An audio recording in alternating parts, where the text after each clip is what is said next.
أعوذ بالله من الشيطان الرجيم بسم الله الرحمن الرحيم.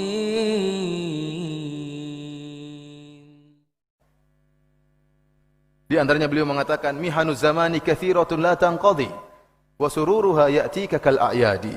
Sungguhnya kata beliau ujian kehidupan ini sangatlah banyak silih berganti, tidak ada henti-hentinya. Adapun kesenangan datang sesekali saja seperti lebaran. Ini kata Imam Syafi'i. Ini menunjukkan bagaimana kehidupan beliau penuh dengan ujian. Orang semakin beriman, semakin berilmu, semakin diuji oleh Allah Subhanahu wa taala. Sampai terungkap dari Imam Syafi'i, dia mengatakan mihanuz zamani katsiratun la tanqadi.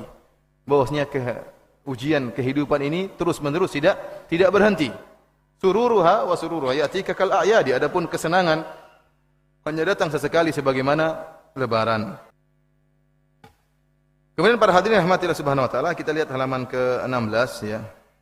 Kedua tentang syair-syair beliau yang istimewa. Imam Syafi'i rahimahullah seorang penyair. Dan beliau banyak menuliskan syair-syair. Dan istimewanya syair-syair Imam Syafi'i, antum bisa lihat misalnya kitab Diwan Imam Syafi'i, kumpulan syair-syair Imam Syafi'i.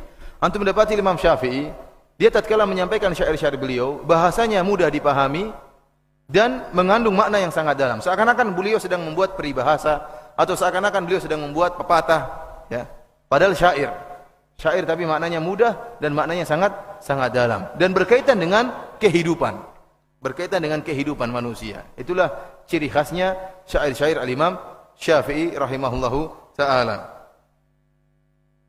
Kita coba sebutkan di antara syair-syair beliau. Seperti halaman 17 beliau mengatakan naibu zamanana wal aibu fina wa ma li zamanina aibun siwana. Kata dia, kita sering mencela zaman, padahal celah tersebut ada pada diri kita. Kita mencela zaman, kenapa? Zaman enggak ada salahnya. Yang salah adalah penghuni zaman tersebut. Makanya Syafi'i mengatakan kita mencela zaman, mencela waktu, sementara celaan tersebut ada pada diri kita. Wa ma li zamanina aibun siwana, dan tidak ada celaan dalam zaman tersebut kecuali kita ini yang buat zaman menjadi tercela. Ya, oleh karena dalam hadis Rasulullah SAW mengatakan Allah berfirman, ya, yu'zini ibnu Adam yasubbud dahar wa ana dahar uqallibul laila wan nahar. Anak Adam telah menyakitiku, dia telah mencela masa, dan aku adalah masa, aku yang telah membolak-balikkan siang dan malam.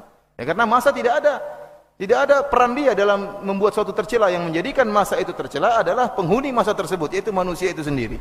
Imam Syafi'i mengatakan, kenapa anda mencela masa sementara celaan terhadap pada diri anda sendiri? Tidak ada celaan dalam masa ini kecuali pada diri anda sendiri. Di antara juga beliau berkata, misalnya syair kedua, lamma afautu walam ahqid ala ahadin.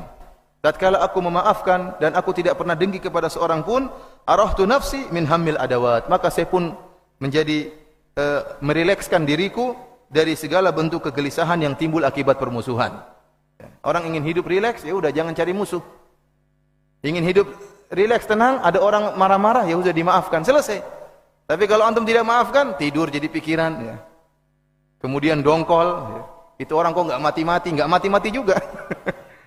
Yang mati di sisi Allah Subhanahu wa taala. Antum ingin dia mati, kalau orang ingin dia hidup nggak mati juga. Kata Imam Syafi'i, lama afautu, kalau saya maafkan, walam ahqid ala ahad, dan saya tidak dongkol kepada siapapun, arahtu nafsi, maka saya pun hidup tenang, rileks. Tidak ada kegelisahan dan tidak ada gundah gulana yang timbul akibat permusuhan.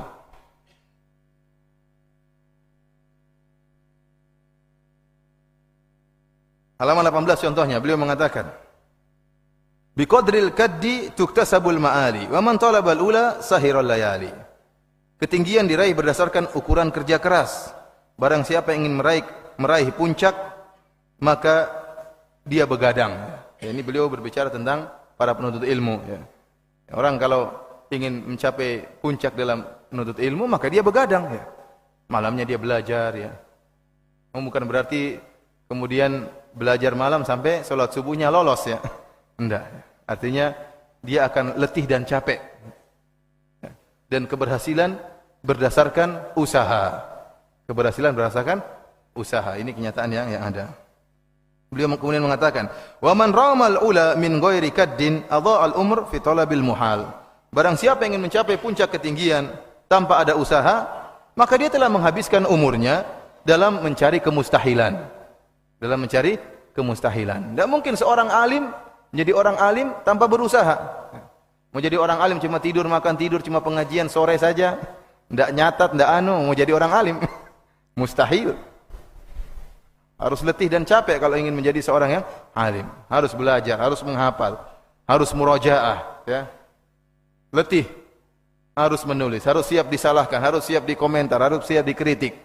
Ya, harus tegar dalam menuntut ilmu, baru seorang bisa menjadi seorang yang alim. Tarumul izza thumma tanamu laylan yaghusul bahra man talabal laali. Kau ingin mencapai kejayaan sementara di malam hari kau hanya tidur. Seorang yang ingin mencari permata, dia harus tenggelam dalam, berenang dalam atau menyelam dalam lautan.